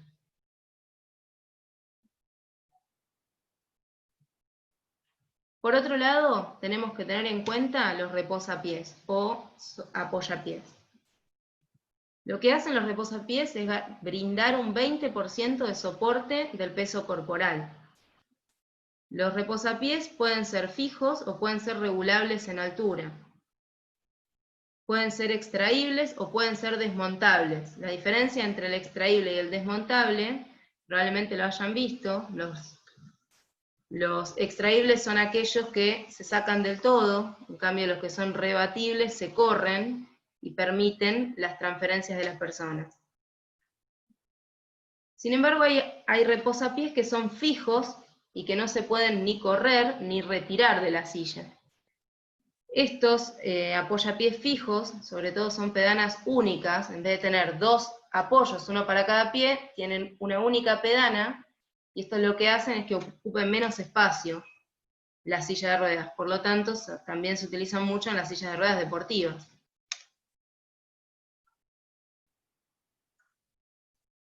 Siempre el apoyapiés debe garantizar una angulación de 90 grados de tobillo y pie, 90 grados de rodilla y 90 grados de cadera. Entonces nosotros cuando evaluamos al paciente dijimos que lo más importante era la posición de la pelvis. Luego lo siguiente que vamos a fijarnos son los reposapiés. Que el reposapiés realmente garantice 90 grados de rodilla, de tobillo y de cadera. Siempre considerando que entre el reposapiés y el suelo debe haber un máximo de un mínimo de centímetros, 7 centímetros. Si es más bajo el reposapiés, si está más cerca del suelo, va a hacer que la persona se choque con distintos desniveles del piso, como por ejemplo escalones, los cordones de la vereda. Entonces, entre 5 y 7 centímetros es lo ideal. Y de ahí empezamos a tomar las medidas hacia arriba. Cuando los apoyapiés están muy bajos, como vemos en esta imagen, lo que genera es mayor presión en la cara posterior de los muslos, en este sector. Por lo tanto, estamos generando nuevamente presión en una zona donde no debería haber y predisponiendo a lesiones de piel. Por el contrario, cuando los reposapiés son muy altos, como vemos en esta imagen, ven que tenemos mayor flexión de rodilla, mayor flexión de cadera, lo que estamos generando es mayor presión en las tuberosidades isquiáticas, favoreciendo nuevamente las úlceras por presión. Siempre, chicos, esto es muy importante, siempre que nosotros tomamos las medidas de una silla de rueda, deben ser tomadas con el almohadón que va a utilizar la persona y con el calzado que va a utilizar. Si nosotros garantizamos estas posiciones sin considerar la altura del almohadón y del calzado, cuando al paciente le pongan el almohadón y le pongan el calzado, se van a perder todas estas medidas y podemos estar en esta situación de arriba o en esta situación de abajo. Por lo tanto, siempre se debe tomar con el almohadón y con las zapatillas colocadas. En cuanto a los apoyabrazos o reposabrazos, el objetivo específico es dar soporte al brazo. Por lo tanto, para poder dar soporte al brazo, tienen que tener la altura adecuada. La altura debe garantizar que el codo quede apoyado en el apoyabrazos, generando una flexión de 90 grados, con los hombros alineados y no elevados ni descendidos. ¿Sí? ¿Por qué? Porque si la persona, para poder apoyar el brazo en el apoyabrazos, tiene que quedar en esta posición, ¿sí? Elevado el hombro, eso nos está indicando que el apoyabrazos está alto. ¿Sí? Si la persona tiene que estar haciendo esto para apoyar el brazo, va a tener todas posturas viciosas que mantenidas en el tiempo van a generar dolor y distintos tipos de desviaciones. Por el contrario, si el apoyabrazos está más bajo, la persona para poder apoyarse en él va a inclinarse hacia ese lado, generando nuevamente inclinaciones y rotaciones de tronco. Piensen que las personas están, al mismo tiempo que nosotros estamos despiertos, ellos también lo están, pero en una silla de ruedas. Por lo tanto, si nosotros queremos que realmente la persona pueda incluirse en la sociedad y cumplir un rol específico, debemos pensar que la persona va a estar la mayor parte del día en la silla de ruedas, entonces debe ser confortable y sobre todo no lesionar al paciente.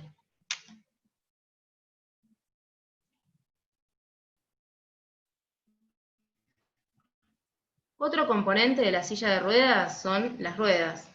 Debemos tener en cuenta el tipo de ruedas que tenga, la posición y la distancia entre los ejes, ya que este tipo, estas tres características van a influir en que el despegue de la persona sea realmente eficaz, seguro y confortable.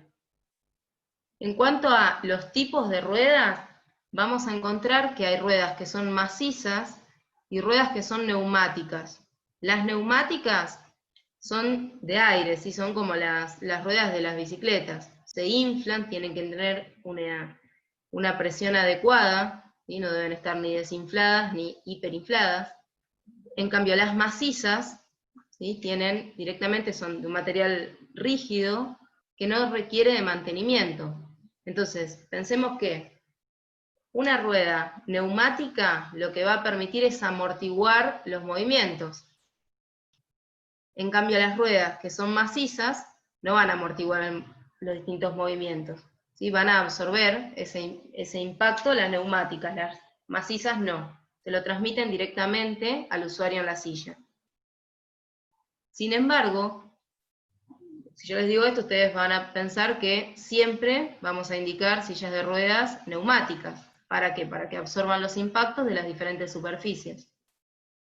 Sin embargo, no podemos olvidarnos que si un usuario vive muy alejado de la ciudad, por ejemplo en zonas rurales, y nosotros le indicamos una rueda neumática, y al paciente se le pincha la rueda, no lo va a poder solucionar, ¿sí? Entonces debemos pensar que en esos casos donde la persona no tenga acceso a la ciudad, es más probable o es más adecuado indicarle una rueda maciza, que no requiera de tanto mantenimiento. Todo lo contrario es para las personas que viven en la ciudad, donde todo el tiempo tenemos veredas con desniveles, distintos tipos de materiales, tierra, empedrado, bueno, etcétera, donde ahí sí vamos a necesitar amortiguar todos esos impactos para que no impacten directamente sobre el paciente.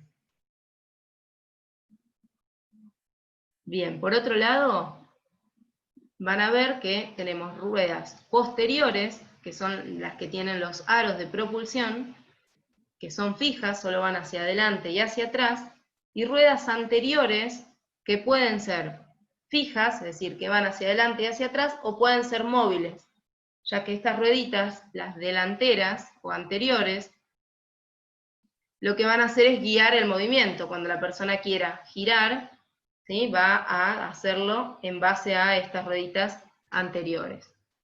También se las denomina casters a las ruedas anteriores. Estas ruedas son siempre macizas.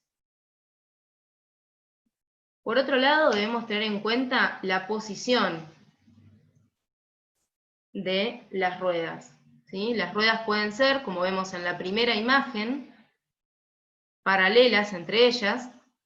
Esto es lo más frecuente de ver, pero muchas veces, como seguramente han visto en los deportistas, las ruedas tienen esta inclinación, donde tienen mayor base de sustentación, ¿ven? Son más abiertas, y menor distancia en el segmento superior.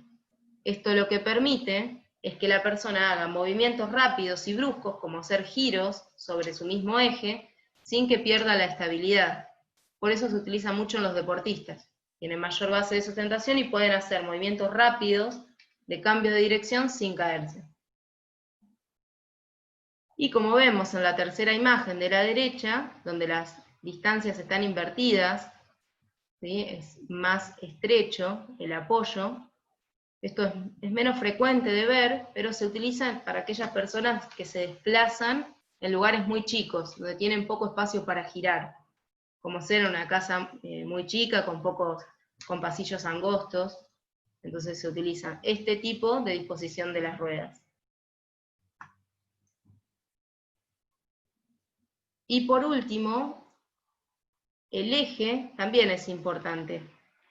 Vamos a ver, fíjense, en esta imagen, nosotros vamos a hablar del eje de rotación de la silla, que es este, donde está el centro de la rueda, y el eje o el centro de gravedad de la persona. Nosotros podemos decir que en esta imagen, el eje de la silla y el de la persona están alineados.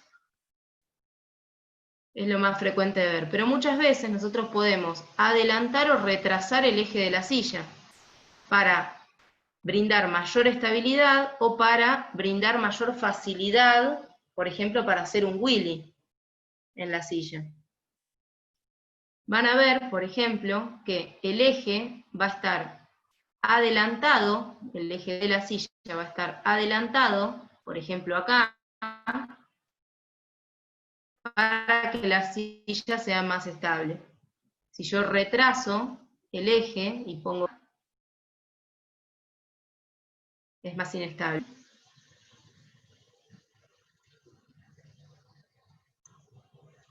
Por último, es importante que la persona tenga alcance al aro de propulsión. Nosotros, cuando la persona está sentada, debemos verificar que el tercer dedo de la mano llegue al eje de la rueda. De esta forma vamos a garantizar que la persona, cuando propulse el aro, alcance perfectamente. Tenemos algunas variaciones, como ser, por ejemplo, acá, vemos en esta imagen, una silla de ruedas deportiva, con ciertas características. Como dijimos, cada silla de rueda es específica para la persona, para la deficiencia que tenga y para el rol que quiera cumplir en la sociedad. En este caso es una silla deportiva con características defensivas. Ven que tienen acá todo este segmento para defender al paciente, para que no lo lesionen a él. Sin embargo, dentro de las sillas deportivas también tenemos las ofensivas, donde tienen este frente circular y tienen distintos paragolpes para evitar que sean golpeados por otros jugadores. También vamos a encontrar sillas de ruedas especiales, como ser acá, que son de traslado, por ejemplo, para poder viajar en un avión o en distintos medios de transporte, donde ven que no tienen aros de propulsión, sino que son sillas de traslado. Otra persona lo va a trasladar. También existen sillas de ruedas motorizadas, hay una amplia variedad en el mercado, en la cual tienen un motor que va a generar tracción, puede ser como en estas, tracción posterior o puede ser tracción anterior. Estas sillas de ruedas requieren mucho mantenimiento, requieren de una carga eléctrica para poder desplazarse, y van a encontrar que tienen controles en distintos niveles, por ejemplo manijas, o pueden también venir controles desmontables. También existen, sillas de ruedas especiales, con distintos refuerzos o distintos tamaños para cada persona.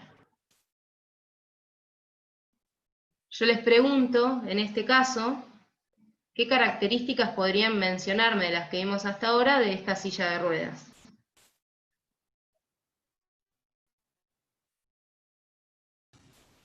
No tiene los 2,5 centímetros de la escápula, porque necesitamos apoyo, supongo. Exacto, es más alto el respaldo. ¿Y qué más tiene? No, En base a lo que decís. propulsión.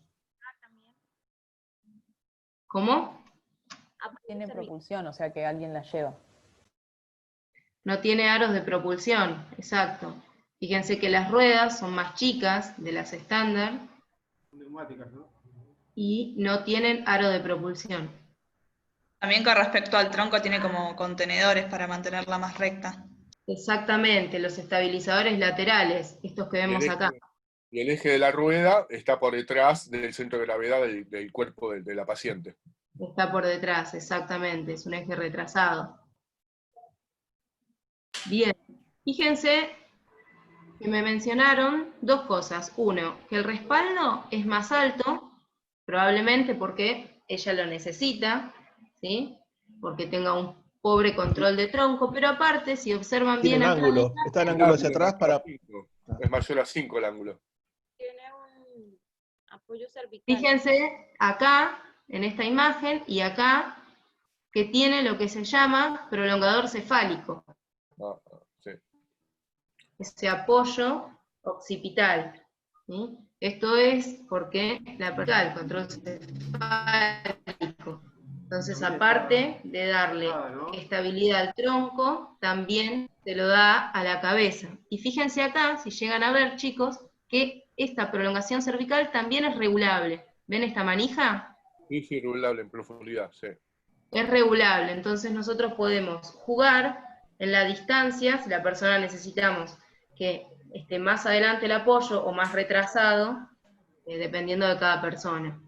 Una pregunta, también por eso el ángulo del respaldo es bastante mayor a 5 grados para darle mayor contención y apoyo al tronco del paciente que no tiene control motor sobre el tronco. Lo ideal es que sea igualmente 5 grados, Ajá. porque si no la presión va a ser esa fuerza de cizallamiento que mencionábamos y va a generar mayor presión sacra. Claro, porque esta tiene más de 5 grados, ¿no? Tiene más de 5 grados, pero tampoco tanto, es un poco más la incidencia de la foto. Ajá, ok. Porque acá se ve menos.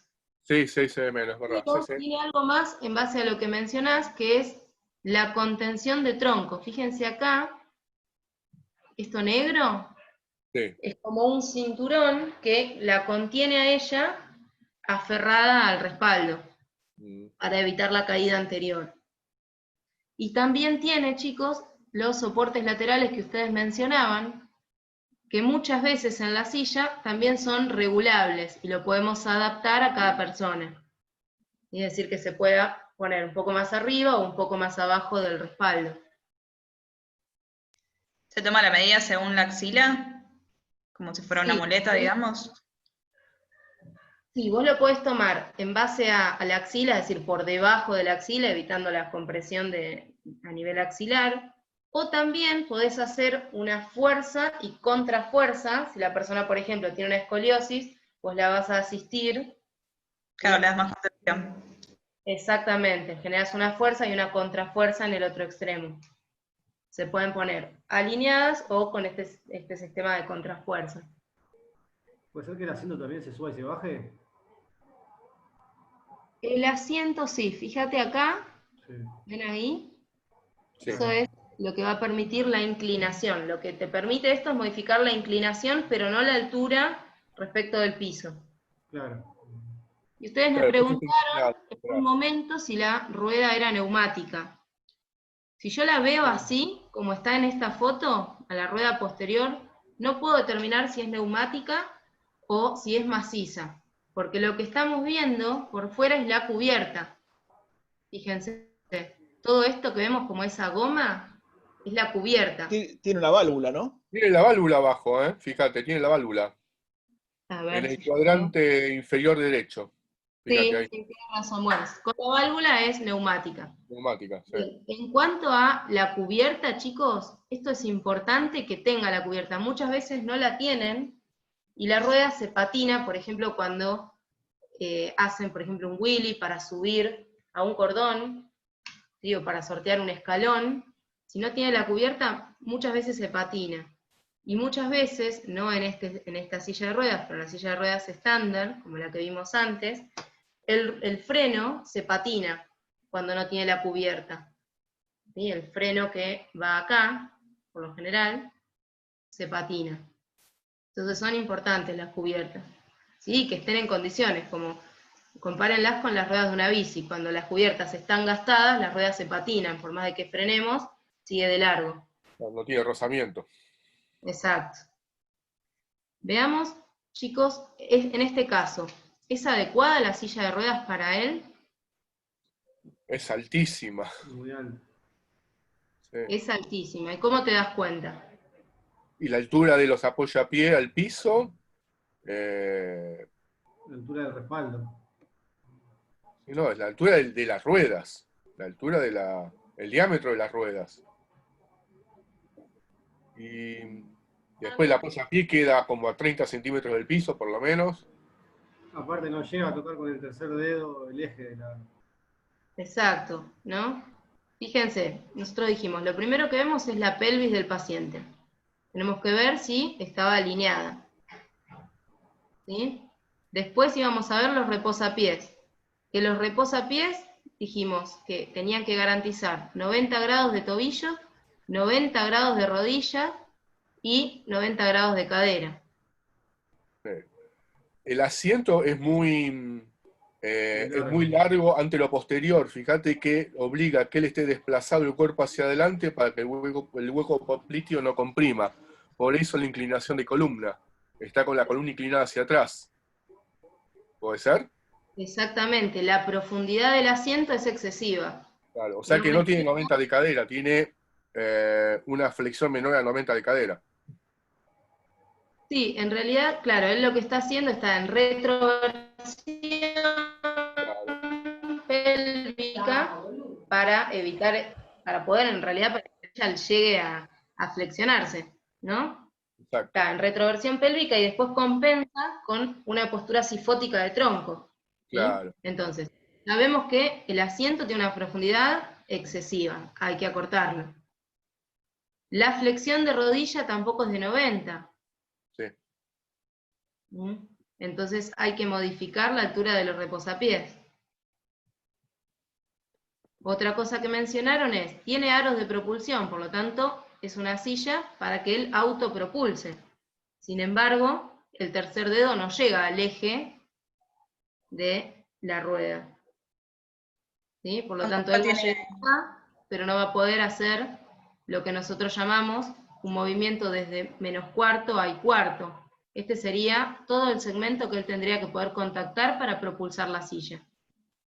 Desde acá, como si la rueda fuese un reloj, deberíamos pensar desde menos cuarto, o menos 10, hasta y cuarto y 10. Ese es el recorrido que tendría que poder contactar. Entonces esto va a hacer que él, para poder propulsar la silla, tenga que hacer movimientos muy cortitos y rápidos con la mano que van a ser de acá a acá. Si nosotros esto lo vemos reflejado en 13 horas por día, haciendo ese movimiento cortito y rápido y simétrico con ambos miembros superiores, probablemente conduzcan a lesiones de hombro. ¿Qué más Me pueden ver? parece, en esta silla y en la anterior me parece que no se respeta el ángulo del hueco popliteo, perdón, la distancia. Están como las dos sillas, si te fijas, como muy cerca del hueco y no están los 2,5, ¿puede ser? ¿De la profundidad del asiento? ¿Esto?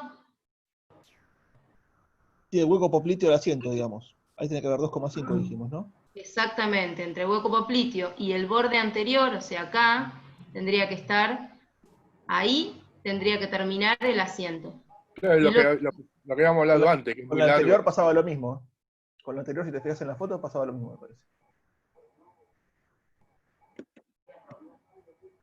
Puede ser, sí, ahí está un poquito mejor, pero igual excede los 2,5. Después el anterior puede ser vencido, el respaldo no está tensado, no tiene la barra esa de contención. En el anterior, el anterior.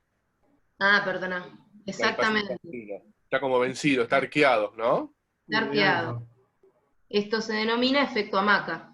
Ajá, Está vencido, entonces él ahí está haciendo fuerza para mantenerse. Si él se claro. apoyara, Y quedaría hundido. es como que apoyaría solamente los hombros en el caño y no tendría apoyo en la columna. Exacto. Lo que habría que hacer es modificar la tensión o, como vos decís, colocar la barra metálica de refuerzo. Ajá, ¿Mm? perfecto. ¿Qué más ven acá en este usuario de silla de ruedas? No tiene apoyabrazos y tampoco se respeta los 2 centímetros de espacio en el muslo. Exacto, ¿sí? No tiene apoyabrazos y por lo tanto no tiene un soporte lateral. Claro. Tiene forma de estabilizarse a nivel lateral. Si él tiene un pobre control de tronco, se va a estar cayendo hacia los costados con cualquier mínimo movimiento. Y es angosta también. Y es angosta, no respeta los 2,5 hacia ambos lados. Probablemente por eso él no tenga ahora los reposabrazos. Para darle lugar, Él es claro. bastante- exacto, Ah, él es fíjate que el bastante- ancho de los hombros sobrepasa con creces el ancho de la silla. Se ve que tiene todo el miembro superior externo. Por eso mismo les decía, probablemente no tenga los reposabrazos porque lo van a apretar mucho desde los costados. Claro. Porque él lo excede. En la Bien. anterior no vi el tema de los frenos, en la de la nena. ¿Cómo es A el ver. tema del freno?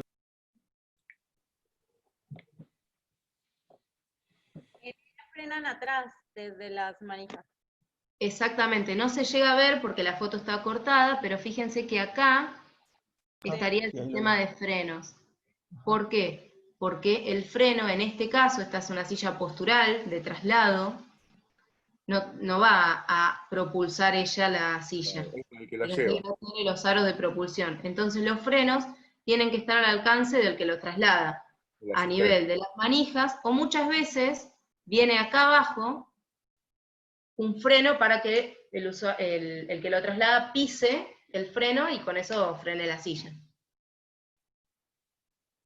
Como los coches de bebé. Exactamente, muchos lo traen así. Ujú. Ese sí lo tiene adelante el freno. ¿Cómo? El anterior tiene los frenos adelante, a la altura de la rodilla. Me parece. Acá lo tiene, mira. Llegas a ver acá que hay un pedacito negro y una trabita azul. Sí, pero al lado de las rodillas hay como unas palanquitas azules, ¿no son esas? ¿Estás? No. A Arriba, la arriba. Dice, ¿dónde Al lado de la está rodilla, dice. Al lado de la rodilla hay una barra azul. Claro, esta. un mango inclinado en ángulo. No, arriba, dice, justo a la altura de la rodilla. Eso lo Ese. maneja. Está bien. Esta es la manija, fíjate cómo es todo el freno. Esta es la parte con la que lo agarra el paciente, lleva hacia atrás, y por medio de todo este sistema hasta acá abajo, esto contacta con la rueda y la frena. Ajá. ¿Sí? Todo el freno es todo esto, desde acá hasta acá. Mm. Fíjense en esta persona. ¿Qué características podrían decir de la silla? Está vencido el respaldo, está vencido. La columna del paciente tiene una posición sifótica. Y el respaldo es bajo para la contención que tiene que tener ella, porque tiene una alteración en la columna, obviamente, se nota, ¿no? El apoyabrazos está un poco alto, podría ser, porque tiene el codo. No puede mantener el hombro a 90 grados, porque tiene que desplazar el codo para adelante, parecería ser. Porque está ahí Puede ser alto, que ¿no? un poquito, puede ser un poco alto, sí. Ella es una persona que tiene una enfermedad neuromuscular, por lo tanto, fíjense cómo en su momento este respaldo era suficiente, sin embargo, la patología es progresiva y bueno, ya está necesitando apoyarse cada vez más y no está conteniendo la parte superior del tronco. ¿Sí? Podemos también ver que tiene aros de propulsión, que tiene ruedas anteriores giratorias, que es desmontable, el reposabrazos. ¿Sí? ¿Puede ser que el eje esté bien? El eje. Los ejes están mínimamente, podríamos decir retrasado, mínimamente, ¿sí? Casi Sí. a la misma altura. Y fíjense en este video, chicos.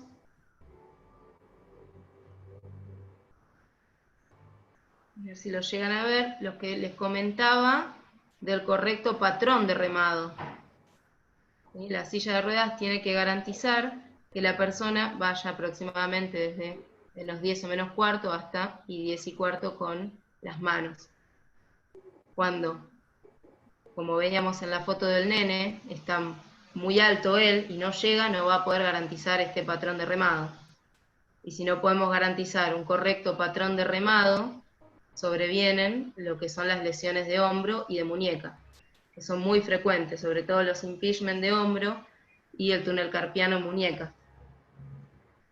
Piensen, por ejemplo, en las personas con lesión medular parapléjica, que de un momento para el otro pasan a depender 100% de los miembros superiores, para remar la silla, para transferirse de la silla a la cama, para todo. Por lo tanto, nosotros tenemos que cuidar la postura y evitar todo tipo de lesiones por sobreuso. ¿Tienen alguna duda o pregunta? Sí, cuando la persona es muy sifótica, es como pasaba con la mujer esa, que estaba Sí.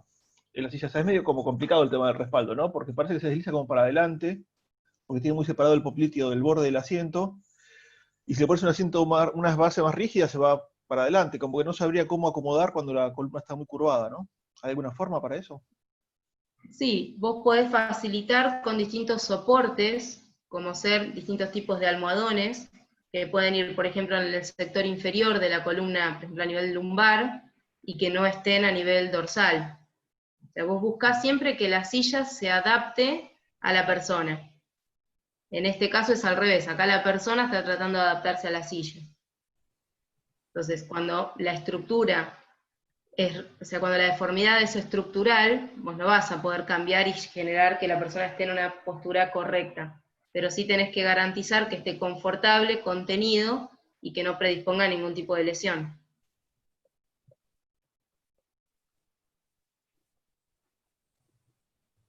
Y la otra es cuando tengo una persona que tiene muy limitada la flexión de cadera, que no llega a 90 grados, ¿cómo lo puedes hacer? ¿Cómo lo compensás eso para que no se caiga? Pues le puedo poner almohadones y todo, pero tiende a caerse para adelante, ¿no?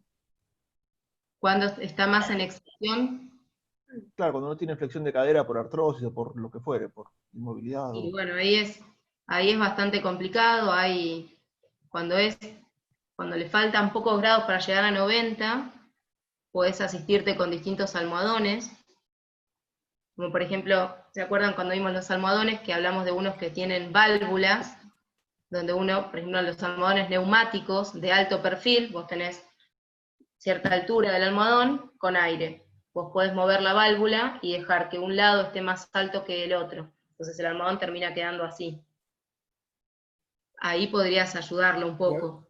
Pero si es excesiva, Lo que a veces se maneja cuando no llega a los 90 grados y tiene un poco de extensión de cadera por artrosis o por puede ser hasta por calcificación heterotópica, lo que se realiza son sillas vasculares. Se inclina el respaldo con la base del asiento. En vez de tenerlo en 5, se aumentan los grados de inclinación. Entonces lo que permite es que tenga un buen apoyo posterior y no el deslizamiento hacia adelante, por más que esté casi en extensión. Entonces se bascula. Entonces las piernas quedan hacia arriba. Y también lo que bascula son los apoyapiés, para darle el mismo ángulo. Así Es era, lo mismo profe, que si tuviese un paciente acostado. la silla roja puede ser del paciente que tenía lesión, ¿cómo se llama? Parálisis, que tenía parálisis cerebral, ¿puede ser? El chico de silla roja. Tenía esa inclinación que dice usted, ¿no, profesor? Exacto, la chica, perdón. Esto podés aumentar la inclinación posterior, pero basculan las dos cosas juntas. Claro. Entonces vos la extensión no permite que se deslice adelante y tiene un buen apoyo posterior. Lo que le va a dificultar, según los grados que tenga, es el manejo de la silla. O cuanto más inclinado estés, estás mirando más hacia el techo y a veces eso dificulta el braceo también. Claro, o sea, como que el ángulo entre el respaldo y el asiento sigue siendo de 90, nada más que está todo inclinado hacia arriba y hacia atrás. Hacia atrás. Sí. Perfecto. Gracias. En este caso sería más de 90 el ángulo entre la silla y entre la espalda y las piernas, digamos, pero sería igual inclinado, ¿no? Exactamente. Lo que pasa es que no permitís el deslizamiento hacia adelante porque lo tenés elevado.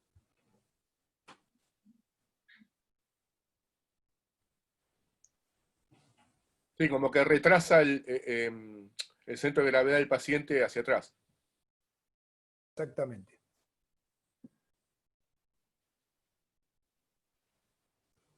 ¿alguna pregunta más, chicos? No. Está muy claro, la verdad que... Muchas gracias, muy claro, sí. Sí, gracias. Si no hay pregunta, nos vemos el jueves que viene, por no hay tiempo. Perfecto. Se corta en cualquier momento. Perfecto, gracias. Muchas gracias, buen fin de semana. Muchas gracias, profe, buen fin de semana. Hasta luego a todos. Muchas gracias, nos vemos. Hasta luego, fin de... Gracias, hasta luego. Chao, Ceci.